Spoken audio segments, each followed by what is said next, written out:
प्रदेश के युवाओं के साथ जो बदसलूकी हो रही है उसकी तस्वीरें देखकर विचलित करने वाली, उसकी तस्वीरें देखकर मन क्षुब्ध हो जाता है।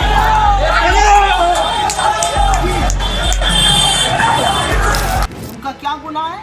वो रोजगार मांगे। 9 करोड़ उत्तर प्रदेश के युवाओं का भविष्य गर्त में डालकर सरकार पूरी तरह से निरंकुश पुलिस से इन युवाओं को पिटवा रही है।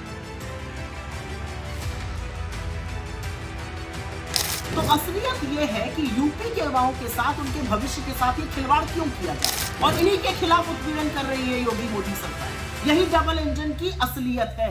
इस सरकार की कोई गारंटी हो ना हो, नौकरी की गारंटी नहीं है, लेकिन अगर नौकरी मांगोगे तो मोदी की यह गारंटी है कि लाठी से पीटे जाए। उत्तर प्रदेश के युवाओं के साथ जो बदसलूकी हो रही है उसकी तस्वीरें देखकर विचलित करने वाली है, उसकी तस्वीरें देखकर मन क्षुब्ध हो जाता है। उनको सड़कों पे दौड़ाया जा रहा है, पुलिस लाठियों से भांज रही है, उनके फोन छीने जा रहे हैं, उनके साथ ज्यादती की जा रही है। उनका क्या गुनाह है? वो रोजगार मांग रहे हैं, वो जायज मांग लेकर सरकार से अपील कर रहे हैं। 9 करोड़ उत्तर प्रदेश के युवाओं का भविष्य गर्त में डालकर सरकार पूरी तरह से निरंकुश पुलिस से इन युवाओं को पिटवा रही है। अभी आरओ की परीक्षा हुई थी, 411 पद थे, 14 लाख लोगों ने रजिस्टर किया था। एक पद के लिए 3500 के करीब लोग। आशंका है कि पेपर लीक हो गया था। जो अभ्यर्थी थे वो कह रहे हैं कि री एग्जाम करा लीजिए। सरकार टस से मस होने को तैयार नहीं है। जायज मांग जब कर रहे हैं युवा, तो उनको पुलिस से पिटवाने का, फोन छीनने का, उनका उत्पीड़न करने का काम कर रही है। पुलिस भर्ती अभी होने वाली थी, 60,000 से ज्यादा पद आए थे, 50 लाख से ज्यादा आवेदन आए। पेपर लीक हो गया, साल भर की मेहनत बर्बाद, साल दर साल की मेहनत बर्बाद। वो तो भला हो राहुल गांधी जी का, वो उत्तर प्रदेश में भारत जोड़ो न्याय यात्रा लेकर थे, उन्होंने डटकर आवाज उठाई, युवा भी उनके साथ खड़े हुए, री एग्जाम कराने की घोषणा की गई, कैंसिल किया गया।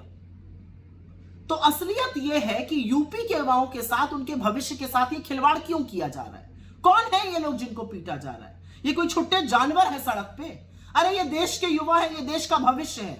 ये वो लोग हैं जो साल दर साल मेहनत करते हैं, फिर आवेदन पत्र खरीदते हैं, फिर गाजर मूली की तरह बसों और ट्रेनों में भरकर नौकरी के लिए एग्जाम देने जाते हैं। और जब एग्जाम दे देते हैं तो पता चलता है पेपर माफिया ने पर्चा लीक कर दिया, भविष्य जो है वो गर्त में चला गया। ये वो युवा है जिनकी पढ़ाई लिखाई, जिनकी नौकरी मिलने की उम्मीद में अधिकांश माएं एक रात की रोटी कम खाती हैं कि बच्चा पढ़ जाए, कुछ बन जाए।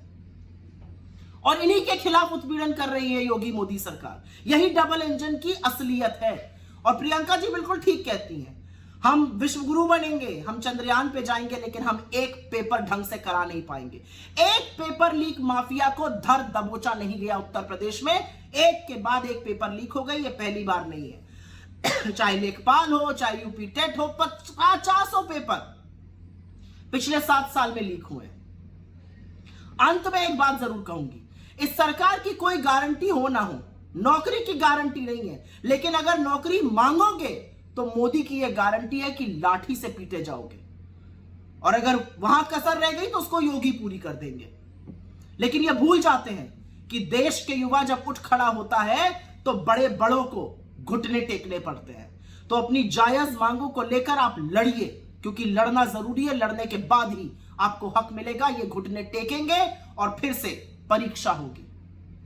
युवाओं के भविष्य के साथ खिलवाड़ करने वालों, याद रखना, युवाओं को न्याय देना पड़ेगा और वो न्याय हम लेकर रहेंगे।